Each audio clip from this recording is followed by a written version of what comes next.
Welcome to the Carolina Real Estate Insider, the podcast where we break down the news of the day affecting real estate in the greater Charlotte area. I'm your host, Realtor Kathy Smith, and today we are discussing those who are successfully circumventing junk fees placed upon rental housing, such as pet rent. How are they avoiding the 35, 45, or even higher fees per pet levied by landlords each month? Well, it's by the abuse of the service animal or emotional support animal laws. Stay tuned as we unpack this strategy in today's episode.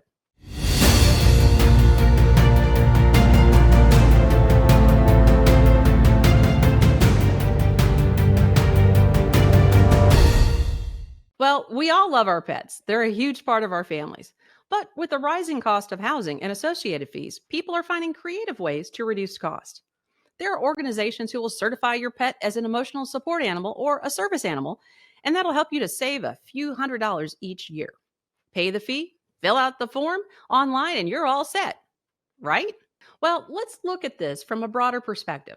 There are 500,000 legitimate service animals supporting Americans right now, and maybe even more that are not being reported. For every service animal, there's a human with a need to have them. It is said that less than 1% of Americans living with a disability has a service animal. Well, what about the remaining 99%? The cost to have a service animal is too high for them, or an animal trained for their specific needs is not available at the current time. Well, that could be the reason. So, what does that have to do with your pet? Claiming a pet as a service animal is illegal in several states. And, well, I don't know about you, but I've come across several emotional support animals that I've had to protect my puppy from in the past. Aggressive behavior or destructive tendencies like tearing up carpet or eliminating indoors creates a huge problem for those with disabilities who truly rely upon service animals for their independence. Today, I'm joined by service animal advocates and those who utilize service animals in their daily lives that are also champions for those who need them. Julie Rydstrand of ArticCross Samoyeds, Dr. Veronica Morris, and Bradley Morris of Psychiatric Service Dog Partners. So let's start with Dr. V. Can you shed light on the consequences of this fraudulent practice of passing off a pet as a service animal or emotional support animal? Sure. I think the best place to start is actually to define the terms emotional support animal and service animal. So, both emotional support animals and service dogs help someone with a disability. That's where they have the most in common. The biggest difference is that service dogs are trained to do something to help that person with their disability, whereas emotional support animals help just by being there. Additionally, service animals are granted rights under the Americans with Disabilities Act and under the Fair Housing Act to live in no pet housing and access public facilities like stores, restaurants, taxi cabs, and hospitals. Emotional support animals are covered under the Fair Housing Act to have access in no pet housing. However, they do not have the right to go out into stores or restaurants or any of those places. So the level of training required for a service animal and emotional support animal is different. Now, it's important to remember that service dogs can be trained by the disabled handler or trained by a program. And speaking of the Fair Housing Act, under that act, assistance animal, the term assistance animal, includes both service dogs and emotional support animals. But service dogs have different procedures than what are called assistance animals other than service dogs. And Brad's going to talk hopefully a little bit more about the laws in a little bit. I think it's important to remember that emotional support animals can act like pets so long as they aren't disruptive or destructive. So they can't destroy an apartment or they will get, you have to pay the damages of the destroying of the apartment. They can't bark all day long, but they're not held to the same behavioral standard as service dogs. So a emotional support animal barking at another dog is not something that would be unexpected. Whereas with a service animal, it would be unexpected. And you can't always tell if someone is disabled and needs an assistance animal. We might not be aware of their situation. So, all that said, to get to your question, you asked about the consequences.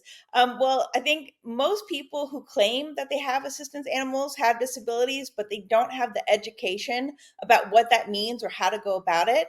And the consequences of incorrectly identifying your animal as an emotional support animal or a service dog are it makes landlords suspicious of real service animals and emotional support animals, which will make it harder for people to rent with those types of animals. And it also, that mindset of being suspicious of these types of assistance animals can be passed along to legislators, who can then try to make laws that curtail the rights of people with emotional support animals or service animals. Wow, it really truly is not just about breaking the rules. I mean, there's serious legal consequences here. So, Bradley Morris, is someone deeply involved in advocacy. Can you talk about your organization, Psychiatric Dog Partners, and how you help those with service animals in regards to housing? Sure, thanks for asking.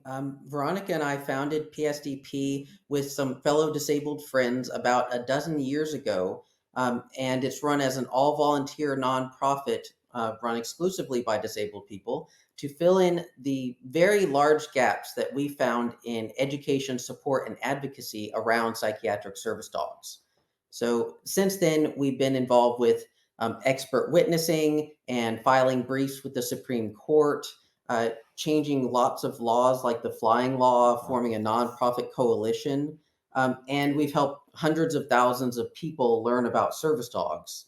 So, when it comes to housing, we have two main resources on our website at psych.dog. That's psych.dog.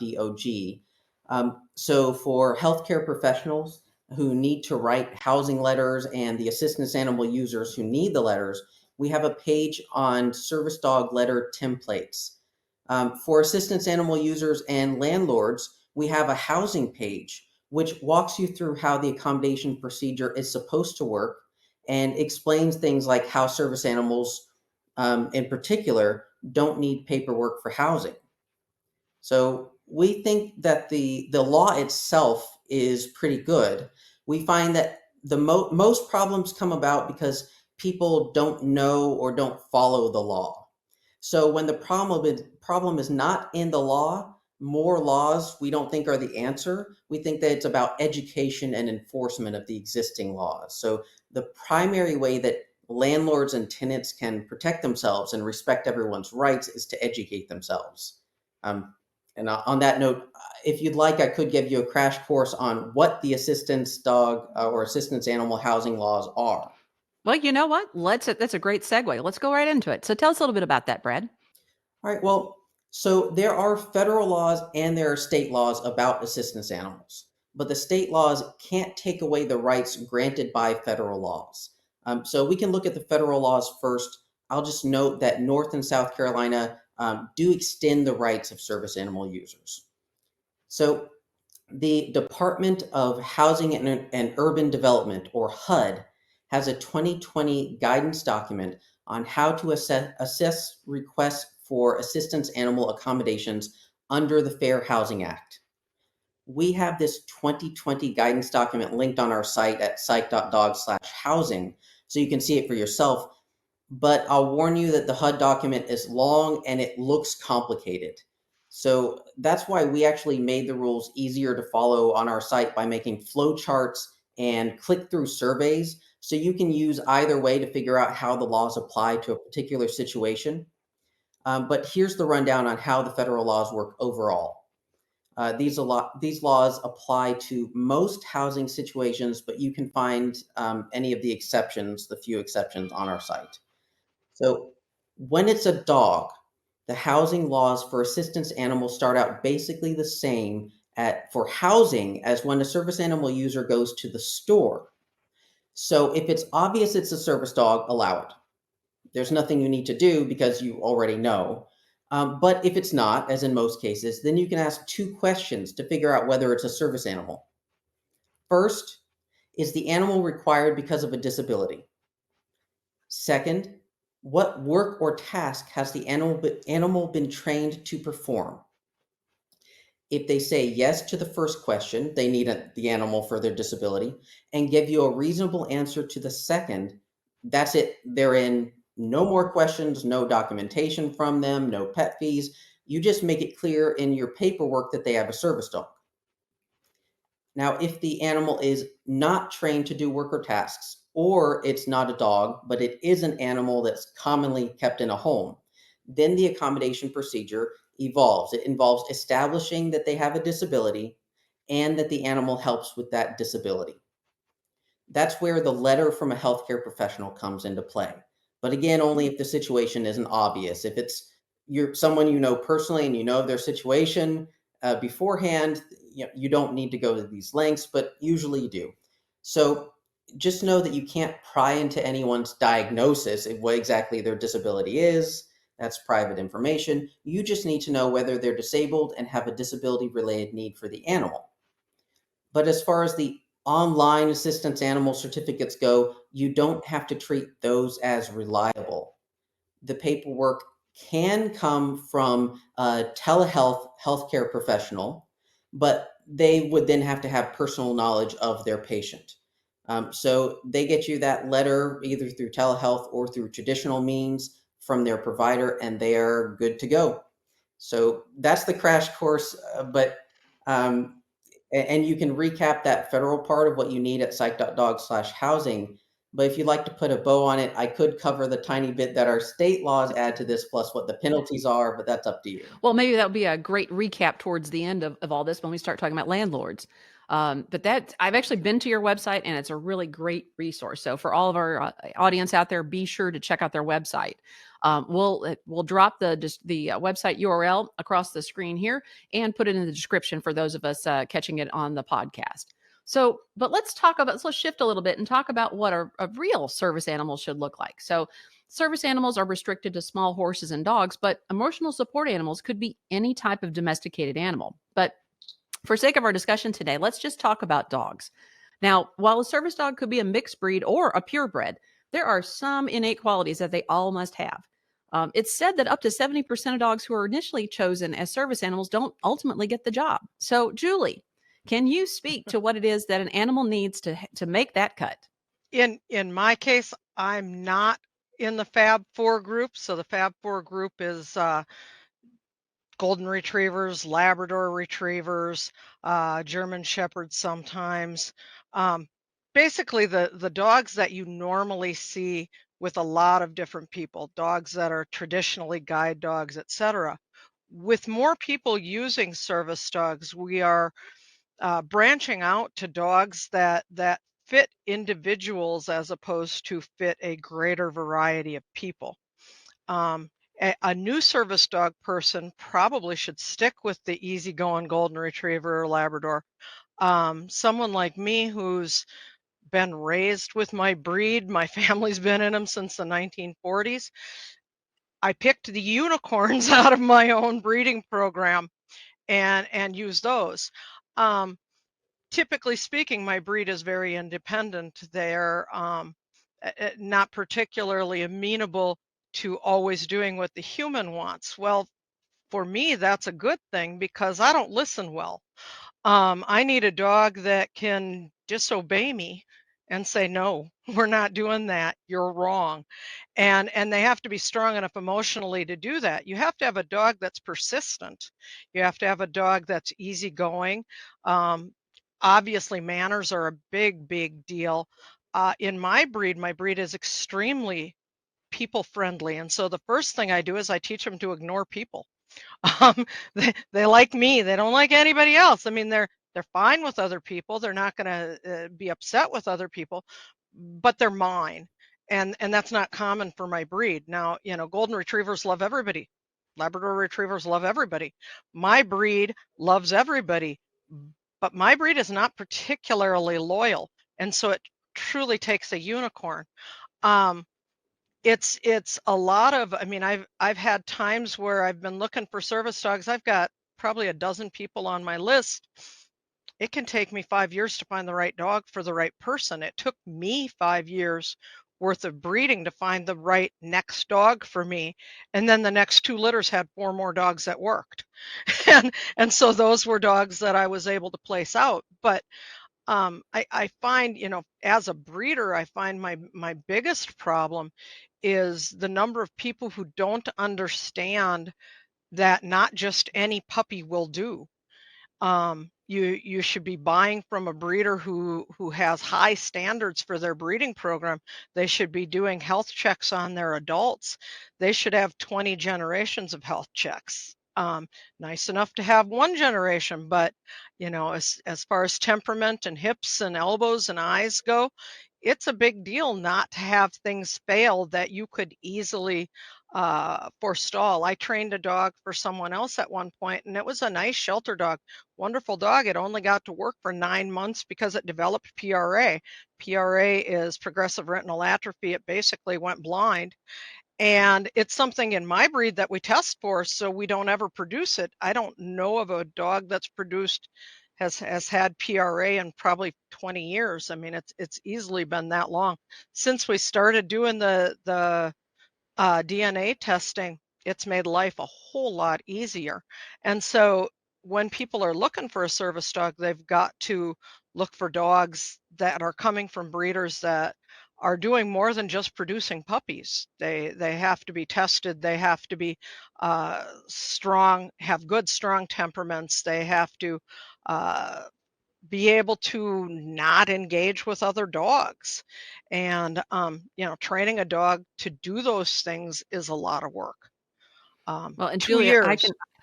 I was say, Julie, I can chip in here on this one because the audience may be aware and may know, may have actually met Darling Loki, my baby, and he initially started out his life slated to become your service dog, Julie, but Yeah. he failed because he was just too nice. Yeah, he was way too engaging for me to want to work with him. I have a puppy right now whose favorite place is under my chair. That's a dog I'll work with because he's already decided I'm his person. And will he fulfill all the duties? Maybe, maybe not. I have one service dog right now in my home who is only a service dog at home. He's not suitable to work out of my house. One of the things he does is I'm diabetic. He does a foot check. So he'll check my feet and tell me if there's anything off. He will notice something off on my body 2 to 3 days before it comes, you know, which is a heck of a warning system.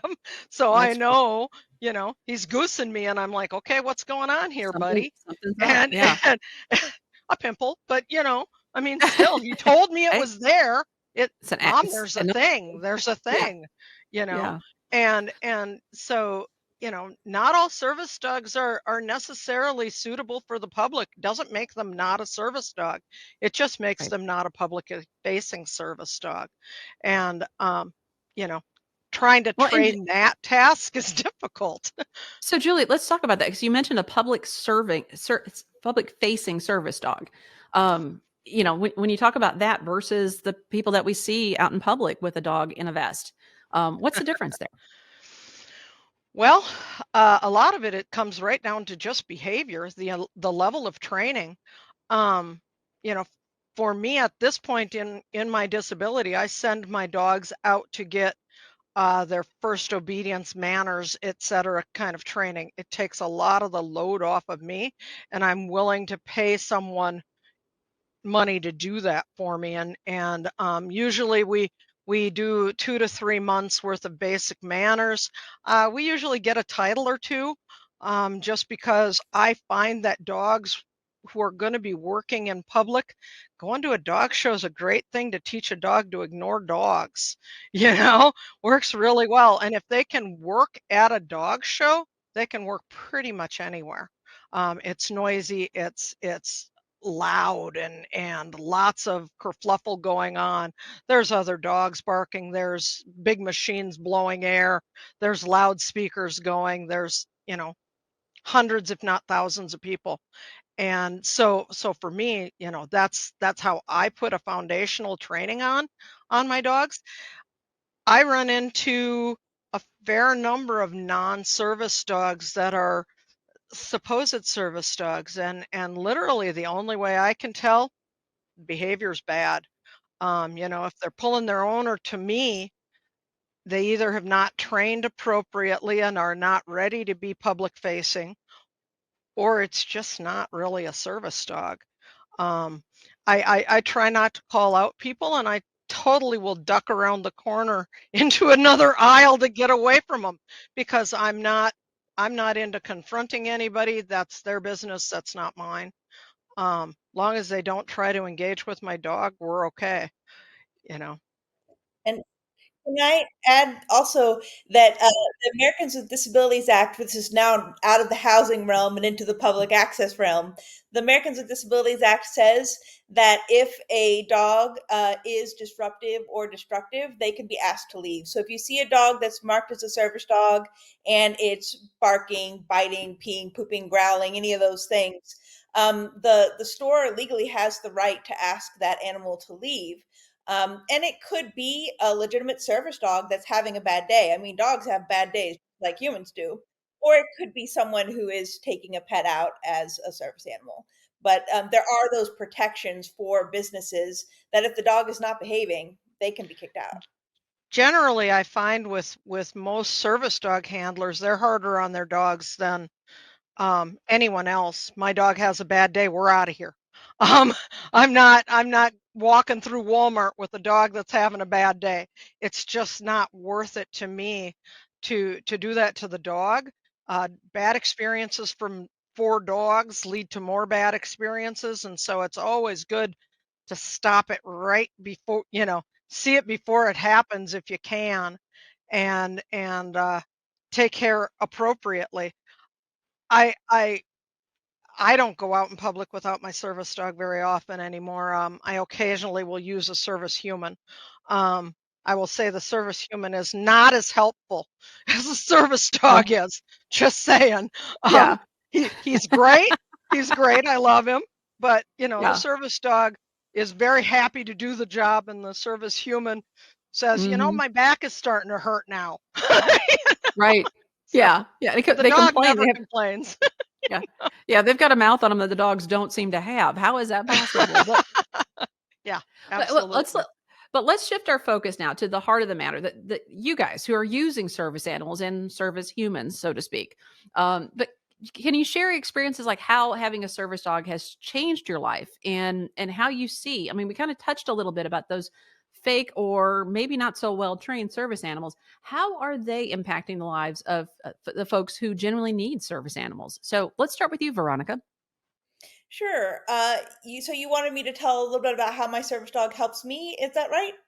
Well, I think the best story that encapsulates that is a compare and contrast of before and after using a service dog. So before I started using my service dog, my first service dog, when I would go to the store with Brad, I have agoraphobia, PTSD, and bipolar disorder, and so I would put my head down, hold onto the back of his shirt, and shuffle my feet along behind him. I could not look at anything on the shelves. I couldn't read ingredient labels.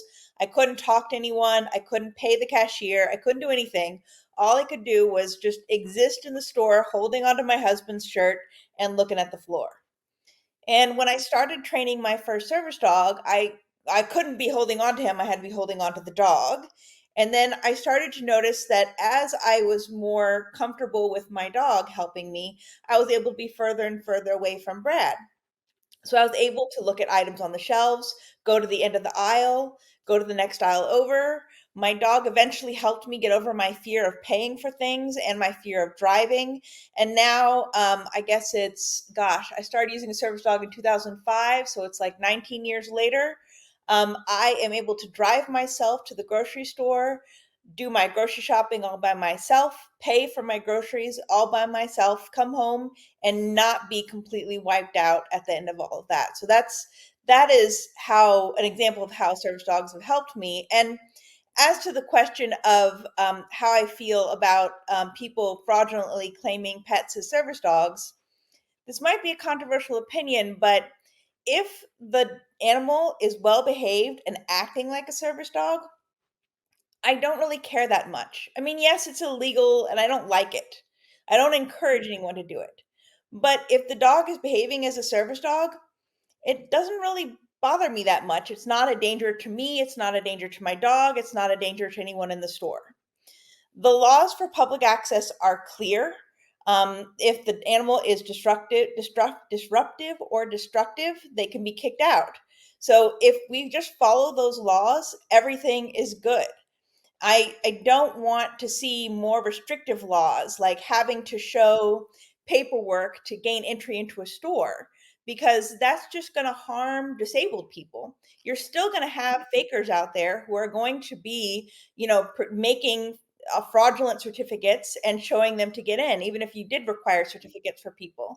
So it's not adding more restrictive policies is not going to help the fraudulent service dog problem, and it's going to hurt disabled people. So the laws that we have now are good, and I just think that we need to just educate people about their rights, educate businesses that if a dog is misbehaving, out of there. Yeah, it's amazing. I mean, for you to tell me that now I have not known you. We initially met at the dog club, at the dog training club, and Dr. V, I would not have, that story that you just mentioned of not being able to look up or look at the shelves and not drive yourself and feeling exhausted after going shopping. I can't picture that, seeing you at the latest membership meeting, speaking out, asking questions, and adding, hey, I'll help you out if you guys want to have a class to talk about ADA and service laws and that kind of stuff. So this is incredible how that dog has transformed your life. I mean, seriously. Thank you. Wow. Well, I'm 4 dogs into it now. Okay. All right. Well, there had to be one to start, though. Yes. But so, Julie, let's talk about, I mean, as long as I've known you for 20 years at least. So let's talk about how service dogs have changed your life. Well, the first service dog I actually had 6 of them. Um, literally what happened is I was training a service dog for someone else and trained a bunch of dogs to do bunches of different things that helped me out in my day-to-day life. And then one of my friends said to me, "Hey, Julie, why are you not using a service dog?" And it had never occurred to me. Yes, I have this disability, but it had never occurred to me that a service dog was a thing that could help me out and work for me. It just hadn't occurred to me at all. And so I took one of my better trained dogs, not the one that hauled me upstairs, but a different one, and started training her. Made a huge difference in my life. So in my normal life, I can walk about 100 yards by myself before my nerves start glitching. I have multiple sclerosis, and I'm incredibly blessed in that I was diagnosed in 2000 and I'm still not wheelchair bound yet. Um, I've used a wheelchair a couple of times. I haven't really had to stay with it. I've been really lucky. But even my neurologist has said, I think it's the service dogs that are keeping you moving. And I think they're right. I can walk miles with a service dog. I can walk 100 yards without one. I can walk miles. And basically what happens is they do a momentum pull. Now we don't know the mechanics of why my body doesn't fail at that. I'm glad it doesn't. The theory the theory is that from my neurologist, the theory is that it's kicking in my autonomic nervous system and I take a step to keep from falling.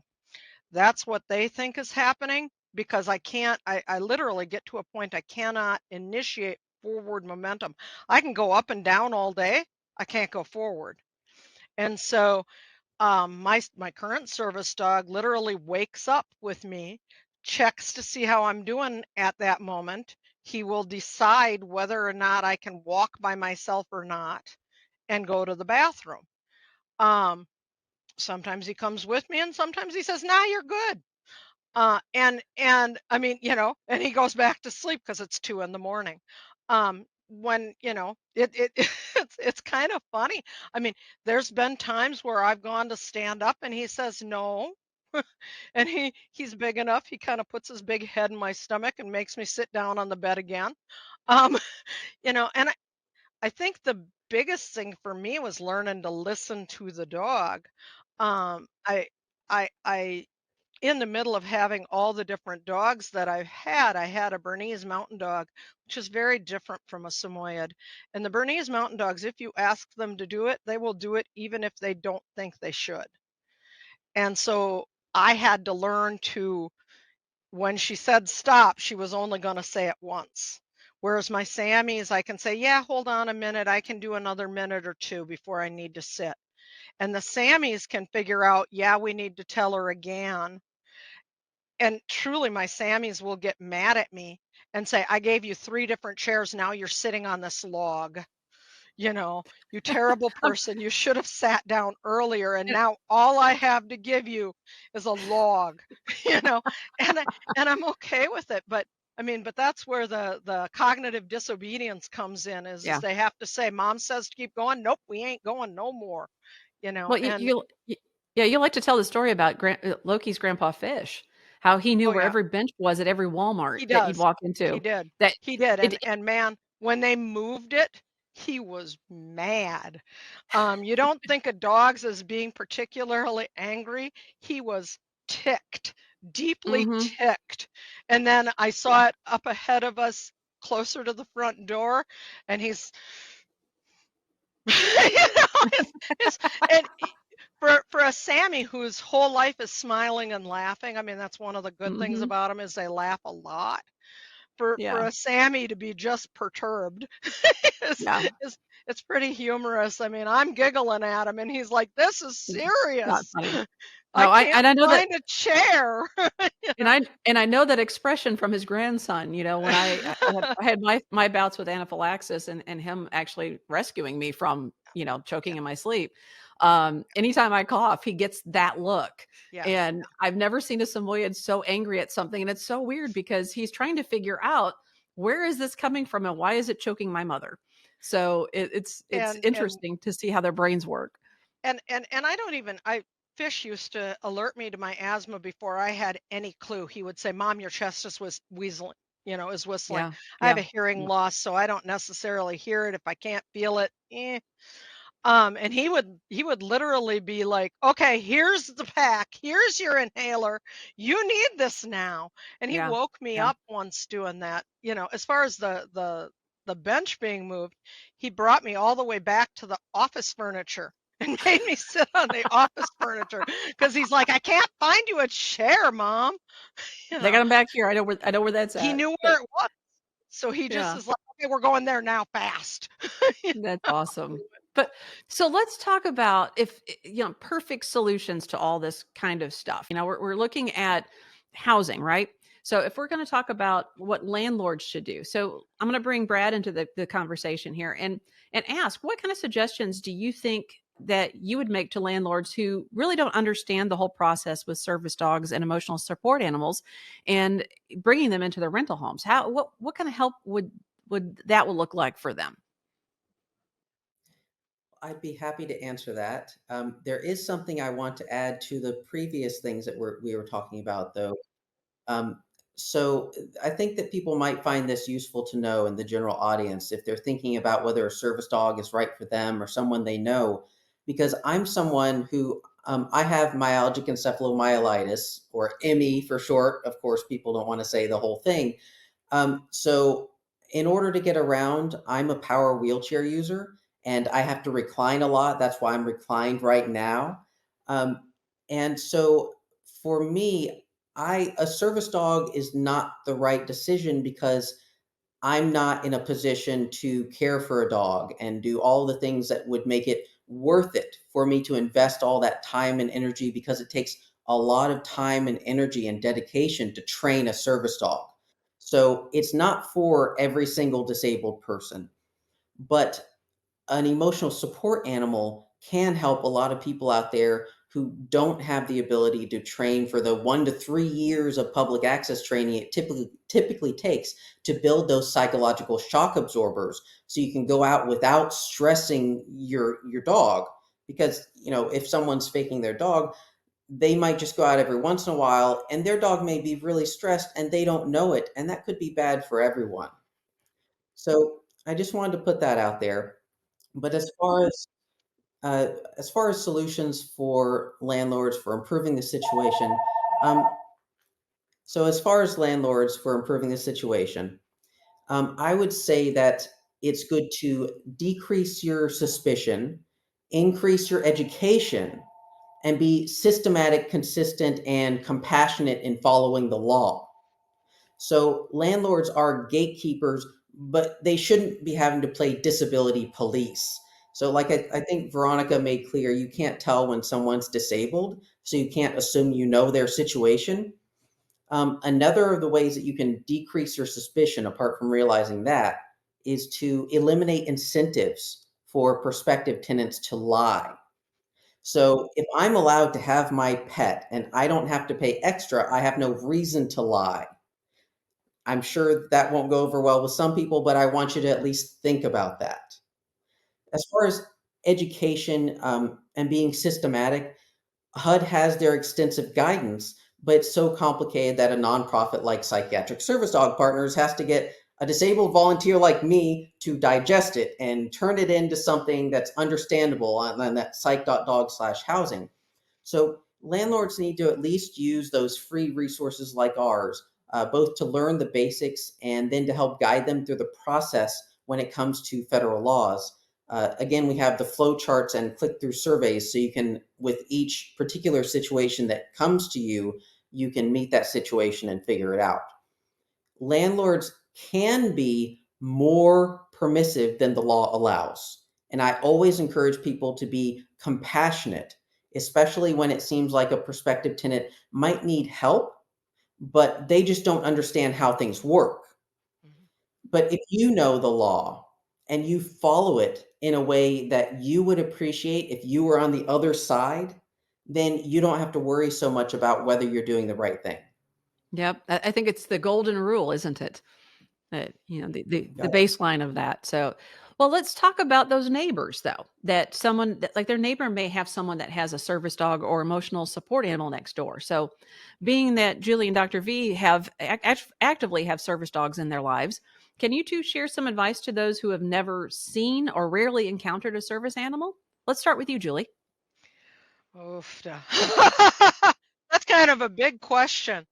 Um, for the general public, and especially in my case, one of the things that my dog helps me with is I have a brain injury, together with the MS. So my brain is not functional all the way, all the time. Generally speaking, I'd appreciate it if people just left me alone. Every time you stop me, I have to go back through my list, whether mentally or physically, and start again. I cannot just pick up from where you interrupted me. And I have a beautiful service dog. He's big, he's hairy, he's white, he's groomed, and he smiles. And even just saying, "Hey, your dog is gorgeous." Yeah, he is. Cool. What was I doing? I have no clue. I literally have to start all the way over. And I don't mean to be unfriendly.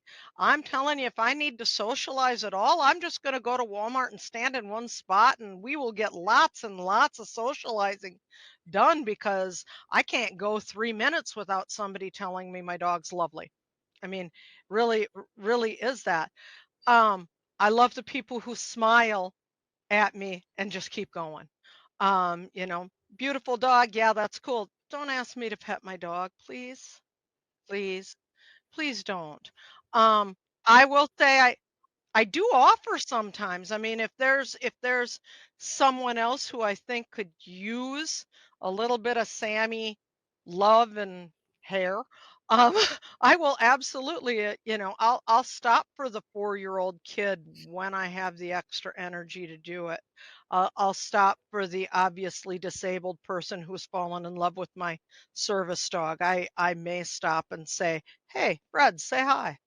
And Fred will say hi. Um, sure, I do that, and I do that sometimes. It's been more than 30 years since the ADA has passed.